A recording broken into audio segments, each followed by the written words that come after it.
이번 영상은 리딩 지저스 5권의 5번째 수업으로 사도행전을 공부하는 첫 시간입니다.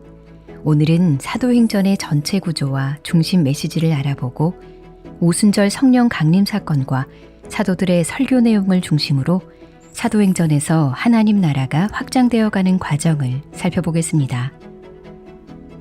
사도행전은 신약 성경에서 매우 중요하면서도 독특한 책입니다. 예수님께서 승천하신 후 하나님 나라가 확장되어가는 이야기가 펼쳐지죠. 사도행전은 누가복음의 저자인 누가에 의해 기록되었습니다. 누가복음의 마지막 장에서 부활하신 예수님은 복음이 예루살렘에서 시작하여 모든 족속에게 전파될 것이라고 말씀하십니다.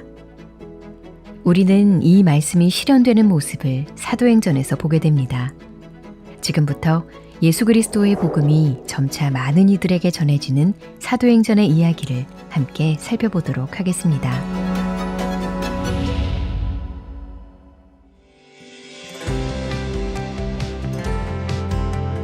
사도행전은 크게 두 부분으로 나누어 볼 수 있습니다. 1장부터 12장까지를 전반부로, 13장부터 28장까지를 후반부로 나누는 것이죠. 전반부와 후반부는 다시 각각 3단락으로 나눌 수 있는데 각 단락 끝에는 그 단락의 내용을 요약하는 말씀이 있습니다.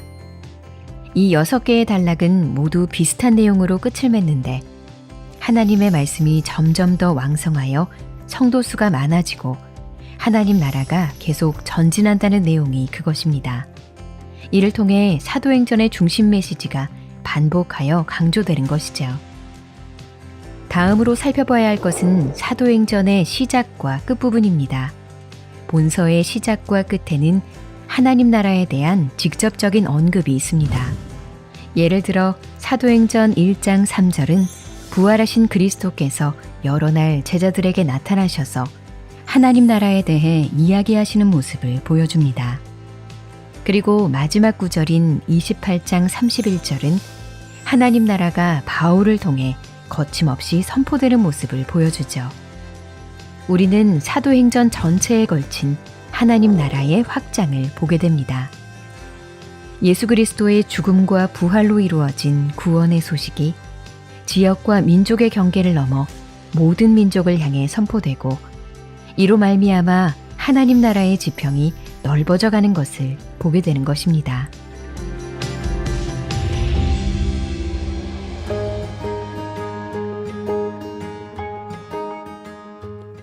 사도행전은 누가복음 마지막 부분에 그려진 예수님을 보여주며 시작합니다.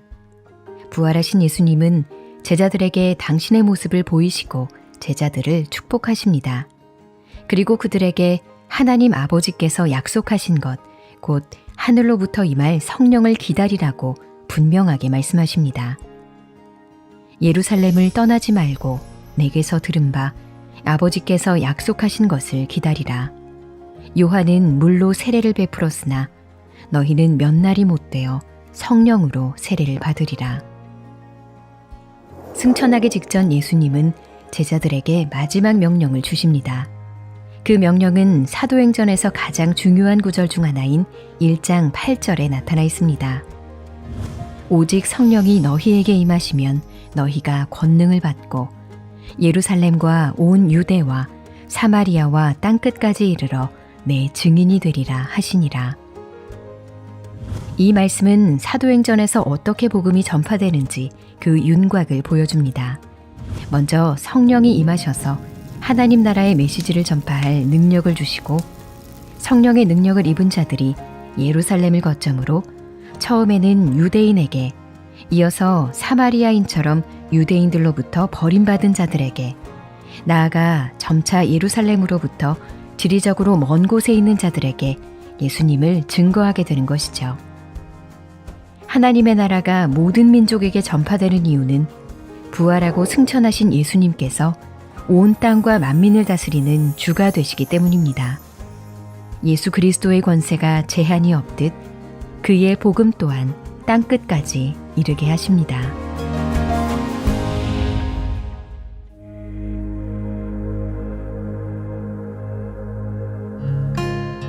성령이 임할 것이라고 약속하신 예수님의 말씀은 얼마 지나지 않아 성취됩니다. 오순절날 제자들은 많은 사람들과 함께 예루살렘의 한 다락방에 모여 있었습니다. 그때 갑자기 하늘에서 세찬 바람 같은 소리가 나고 혀처럼 갈라진 불꽃이 나타나 제자들 위에 머물렀습니다. 제자들이 성령으로 충만해져서 각기 다른 언어로 하나님의 큰 일을 말하기 시작하자 여러 나라에서 온 유대인과 군중들이 그것을 듣고 깜짝 놀랍니다. 이 독특하고 희귀한 일을 군중에게 이해시키기 위해 베드로가 나서서 오순절 사건의 의미를 설명합니다. 이것이 바로 사도행전에 등장하는 첫 설교입니다. 베드로는 이 사건이 구약 성경의 성취라고 말하며 요엘서 2장을 인용합니다. 이는 곧 선지자 요엘을 통하여 말씀하신 것이니 말세에 내가 내 영을 모든 육체에 부어주리니 너희의 자녀들은 예언할 것이요 너희의 젊은이들은 환상을 보고 너희의 늙은이들은 꿈을 꾸리라. 베드로의 말대로 성령님께서 오신 것은 구약 성경이 고대하던 소망의 성취이자 하나님의 모든 백성이 그분의 영으로 충만해지는 사건이었습니다. 예수님께서 당신의 사역을 완성하시고 승천하신 후 영원전부터 항상 계셨던 성령님께서 교회를 세우는 새 시대의 새 사역을 위해 놀라운 방식으로 오신 것이죠.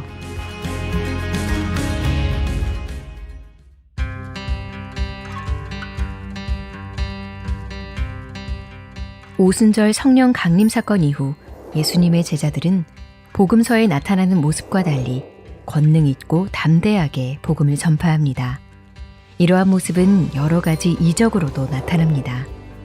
한 예로 베드로와 요한은 성전 문 앞에서 태어날 때부터 걷지 못해 그곳에서 구걸하는 사람을 만납니다. 그가 베드로와 요한에게 구걸하자 베드로는 이렇게 말합니다. 은과 금은 내게 없거니와 내게 있는 이것을 네게 주노니 나사렛 예수 그리스도의 이름으로 일어나 걸으라. 그리고 베드로가 그의 오른손을 잡아 일으키자 그는 발에 힘이 생겨 걷고 뛰며 하나님을 찬양합니다. 제자들의 담대함은 그들이 전한 설교에서도 잘 나타납니다.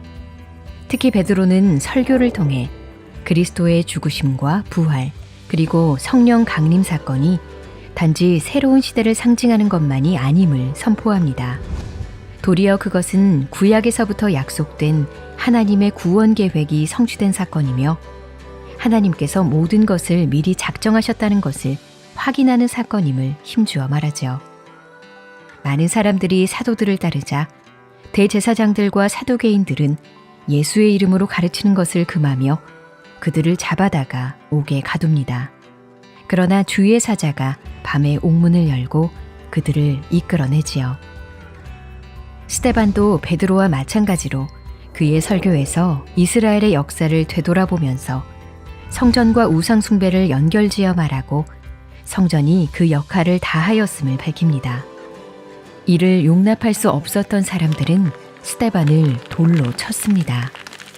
하지만 스데반은 하늘을 우러러보고 부활하고 승천하신 예수님이 그곳에 서 계신 것을 보았습니다. 예수님은 그분의 이름을 위하여 능욕을 받는 스데반의 편에 선 증인이신 것이죠.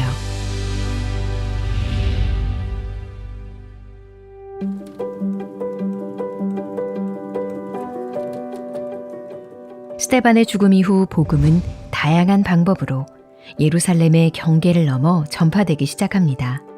먼저 사도행전 8장은 사마리아인들에게 복음이 전파되는 모습을 보여줍니다. 빌립이 사마리아 성에 내려가 그리스도를 전하고 표적을 일으키자 많은 사람들이 빌립의 말을 믿고 세례를 받습니다.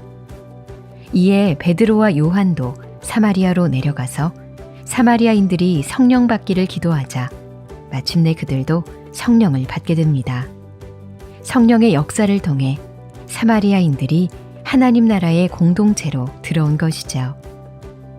또한 사도행전 8장에는 빌립에게 성경을 가르침받는 에티오피아 내시의 이야기도 등장합니다. 고난받는 종에 대한 말씀인 이사야 53장을 읽고 있던 내시에게 빌립은 그 내용이 가리키는 예수를 가르치며 복음을 전합니다. 내시는 복음을 듣고 세례를 받아 하나님의 백성 안으로 들어오게 되지요.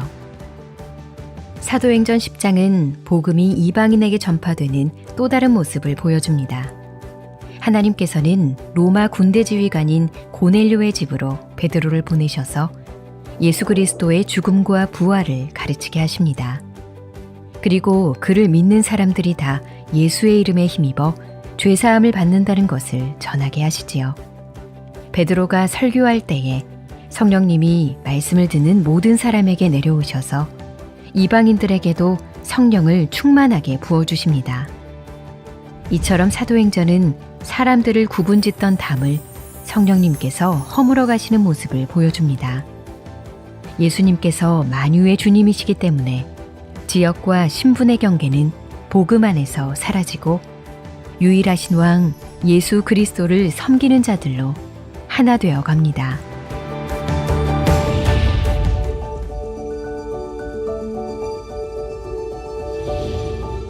예수님께서는 약속대로 부활하시고 승천하신 후 성령을 보내주셨습니다. 이 일로 말미암아 예수의 이름을 부르고 믿는 모든 이들이 구원을 얻고 성령의 부으심을 받는 역사가 일어납니다. 하나님의 약속에서 제외되었다고 생각하는 주변부의 사람들조차 하나님의 백성에 속하게 된 것이죠. 성령의 능력을 통해 하나님 나라의 복음이 전진하는 일은 그 무엇도 방해할 수 없습니다.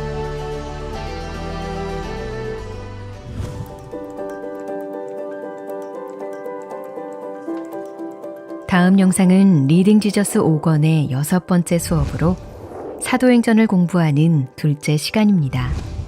이방인의 사도로 소명을 받은 바울의 사역을 통해 복음이 더욱 광범위하게 퍼져나가는 사도행전 후반부를 살펴보도록 하겠습니다.